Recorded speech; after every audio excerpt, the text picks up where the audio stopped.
Hello students, I am Kiran Gupta from MB international school नया गांव कोटा। आज हम हिंदी 1 में पार्ट 5 का अध्ययन करेंगे। पार्ट 5 का नाम है नीलू और इस पाठ की लेखिका है महादेवी वर्मा।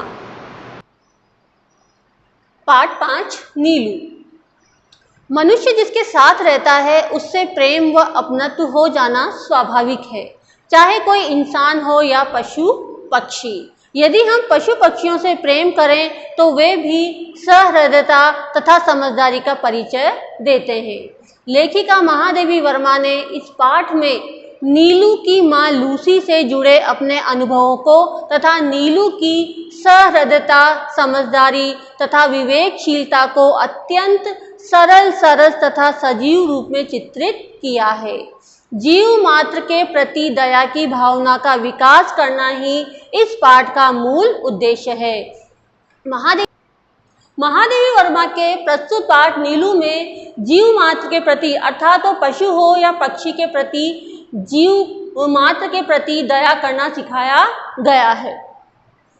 महात्मा गांधी ने भी कहा है, एक देश की महानता और नैतिक प्रगति को इस बात से आंका जा सकता है कि वहां जानवरों के साथ कैसा व्यवहार किया जाता है। अर्थात किसी भी देश की प्रगति को हम इस तथ्य से भी जान सकते हैं कि वहां पर जीव जंतुओं के साथ किस तरह का अर्थात हिंसक व्यवहार किया जाता है या फिर दया, प्रेम और सहानुभूति का व्यवहार किया जाता है।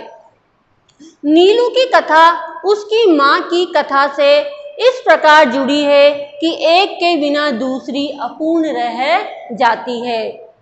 इन पंक्तियों में कहा गया है कि यदि हम नीलू के बारे में कुछ जानना चाहते हैं तो पहले हमें लूसी उसकी माँ के बारे में जानना होगा, और यदि हम लूसी के बारे में जानना चाहते हैं तो हमें नीलू के बारे में भी पहले पढ़ना होगा। अर्थात दोनों एक दूसरे से जुड़ी हुई कथाएं हैं। नीलू की जो अल्सेशियन माँ लूसी के नाम से पुकारी जाती थी, हिरनी के समान वेगवती, सांचे में ढली हुई देह, जिस पर काला आभास देने वाले भूरे पीले रोम, बुद्धिमानी का पता देने वाली काली पर छोटी आंखें, सजग खड़े कान और सघन रोएदार पैर, पिछले पैरों के टखनों को छूने वाली पूंछ, सब कुछ उसे राजसी विशेषता देते थे।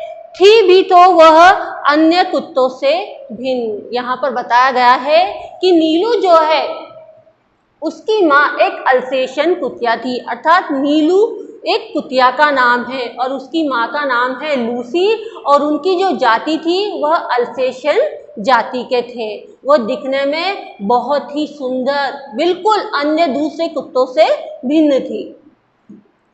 उत्तरायण में जो पगडंडी दो पहाड़ियों के बीच से मोटर मार्ग तक जाती थी, पगडंडी का अर्थ होता है एक सकरा रास्ता और उत्तरायण का अर्थ होता है उत्तर दिशा की ओर। उत्तर दिशा की ओर जो एक छोटा सकरा रास्ता जो दो पहाड़ियों के बीच से मोटर मार्ग तक जाती थी, उसके अंत में मोटर स्टॉप पर एक ही दुकान थी जिससे आवश्यक खाद्य सामग्री प्राप्त हो सकती थी।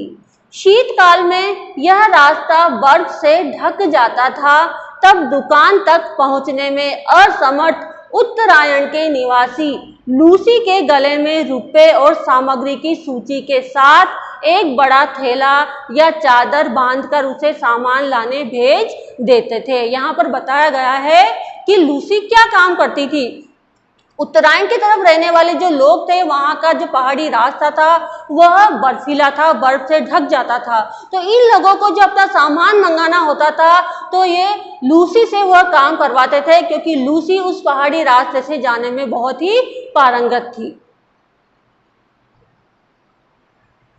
बर्फ में मार्ग बना लेने की सहज चेतना के कारण वह सारी रुकावटों को पार कर दुकान तक पहुंच जाती थी। लूसी जो थी वो बर्फ में मार्ग बनाने को बहुत ही अच्छे तरीके से जानती थी।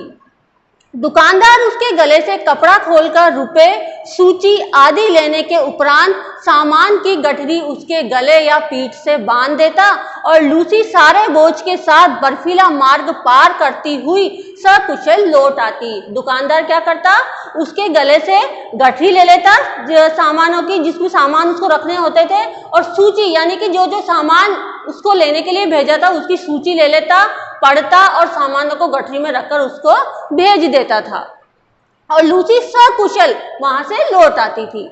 किसी किसी दिन तो उसे कई बार आना जाना पड़ता था, यानी कि एक ही दिन में एक से अधिक बार उसे जाना पड़ता था। पर लूसी को सामान मंगवाने वालों के भुलक्कड़पन से कभी कोई शिकायत नहीं रही, यानी कि एक ही इंसान कई बार उसे एक से अधिक बार सामान लेने के लिए भेजता था क्योंकि वो कुछ सामान को भूल जाता था इसलिए। परंतु उनके इस भुलक्कड़पन मतलब भूलने की आदत से लूसी को कोई शिकायत नहीं थी। गले में कपड़ा बांधते ही वह तीर की तरह दुकान की दिशा में चल देती, मतलब जिस तरह से तीर बड़ी तीव्र गति से छूटता है और अपनी दिशा पे जाके लगता है, ऐसे ही वो बहुत तीव्र गति से दुकान की ओर चल देती। एक दिन अधिक ऊंचाई पर बसे किसी पर्वतीय गांव से बर्फ में भटकता हुआ एक भूतिया कुत्ता दुकान पर आ गया और लूसी से उसकी मैत्री हो गई, यानी कि वहां पर एक भूतिया कुत्ता बोलते हैं, एक पहाड़ी कुत्ता वहां पर आया और लूसी की उससे मित्रता हो गई उन्हीं सर्दियों में। और तब जब उसकी उस भूतिया कुत्ते से मित्रता हुई, उन्हीं सर्दियों में लूसी ने 2 बच्चों को जन्म दिया, किंतु उनमें से एक तो शीत के कारण मर गया और दूसरा उस ठिठुराने वाले परिवेश से अर्थात वातावरण से जूझने लगा। 4-5 दिन के बच्चे को छोड़कर लूसी फिर दुकान तक आने जाने लगी थी, यानी कि लूसी ने 2 बच्चों को जन्म दिया, जिसमें एक तो सर्दी के कारण खत्म हो गया था और दूसरा जीवित था। और कुछ दिनों बाद ही लूसी फिर से अपने काम पर लग गई, दुकान पर आने जाने लगी। एक संध्या के झुटपुटे में, अर्थात संध्या का ऐसा समय था जिसमें कुछ अंधेरा हो गया था, लूसी ऐसी गई कि फिर लौट ही न सकी। किसी ने उसको सामान लेने के लिए भेजा लेकिन वह लौट कर नहीं आई।